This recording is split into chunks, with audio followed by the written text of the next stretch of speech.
Building your own station is an important feature for the more advanced players, but don't let that scare you if you think you are not there yet. You will be guided with the help of upkeep missions that will always tell you what to do next. After you made the first 10 to 20 million credits by other means, building a factory and getting it to run can be a great investment to have a permanent income if you do it right. First, of course, you should have a close look at the economy that you have discovered so far. Discovering in this sense means you have to collect as many trade offers in your trade computer as possible. This is necessary for trading, but it is also the basis to understand which factories you may want to build and where best to place them. Here, in my save game, I have already placed trade agents on many stations in Albion and almost all big stations in Omicron Lyri. There are several new ways to make this easier in X Rebirth 3.0.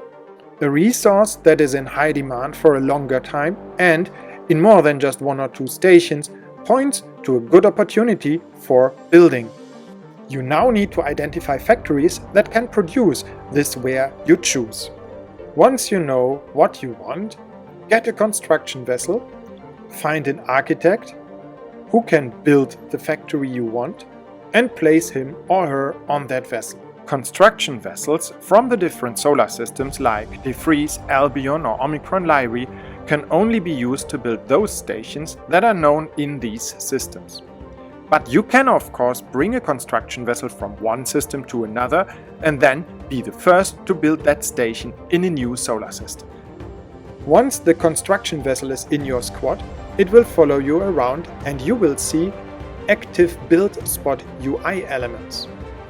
Another new feature of 3.0 is that these build spots now also appear anywhere in empty space, even far away from highways. Of course, this also means that all ships supplying the station may have to travel a longer way. For the really ambitious builders among you, however, there is now virtually infinite space to build new stations and extend your empire. Click on the build spot and tell the architect to start building here. Now comes the most important conversation with the architect, in which you decide which station to build and which upgrades it should start with. Each line of the build plan represents a module of the station and an info point when you look at it in space. Each group of lines together represents one build stage. This means you can only build these modules together because they would not work individually. This is especially true for the first build stage of the new build station, where a production also needs several storages and other special modules. The build stage groups then form a sequence. Within the sequence, you always have to build the ones at the top first before the ones further down become available. But you can already start other new sequences like the radar and the defense sequence on this energy array. The build plans and build costs for station can always be investigated from the encyclopedia entry of stations you have scanned before. You can add further modules to the station later and upgrade existing modules with turrets, shield generators and more, but you cannot change the type of the station you decide now. In other words, the extension modules that you can choose from depend on the station type you choose now. So think carefully, especially for the first few stations. After you initiated the building, you may see this kind of red box. It indicates that there are still obstacles, usually ships, located somewhere where the architect wants to build. The box shows the maximum extent of the future station. As you can see, all of my NPC control ships automatically leave this area, and once I have moved out too, the building process can start. Building will take some time, and there are two ways of doing it. For a beginner, it is probably the best to provide the construction vessel with all the needed resources for building manually. To do this, you just have to fulfill all the trade offers by the construction vessel, which will now appear in your trade menu in green. In this case, you do not have to give your architect any money because you will buy the stuff yourself. Later in the game, when money is not so much of an issue anymore, you can automate this process and give your architect a budget. He will then create offers, and other trade ships will eventually bring the needed resources.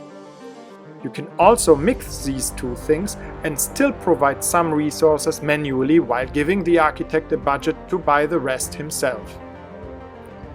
To give the architect the freedom to buy wares himself after you initially forbid this, you just have to go to the Architect Details menu and give him a budget and turn off the restriction to only trade with your own faction. If the architect will have money left over after building your station, you can always take it back from his account again, or leave the money for the next round of station expansion or repair.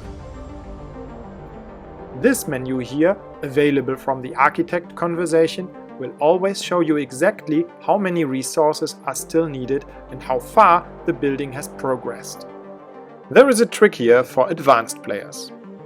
Once you know which resources you will need to build a station, you might want to buy them with your construction vessel already before you start the construction.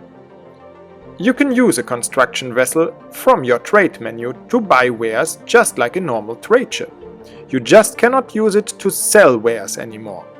With this trick, you will not need to use other ships to provide resources later.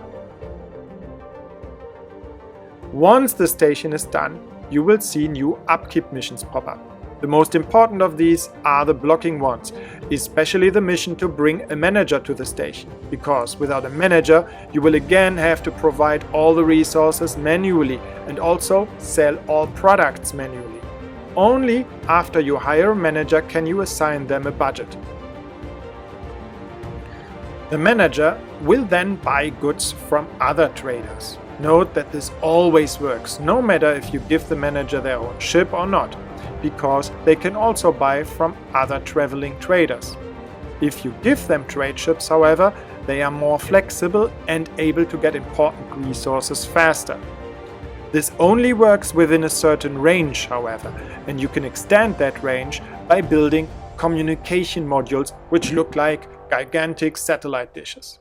If a station needs mined resources like ore, silicon, ice, crystals or nevidium, or if it requires collected resources like hydrogen, ions or plasma, then you should also invest in mining and collecting ships for that station. This Sequana, for example, will mine the ice asteroids for an H2O plant that I set up a while ago. Depending on how high you set the manager's budget, they will sometimes ask you for more money or transfer excess money automatically to your account.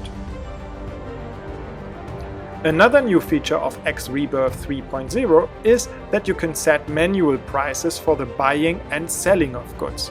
This can be found in the details menu of the manager, together with some other trade-related settings.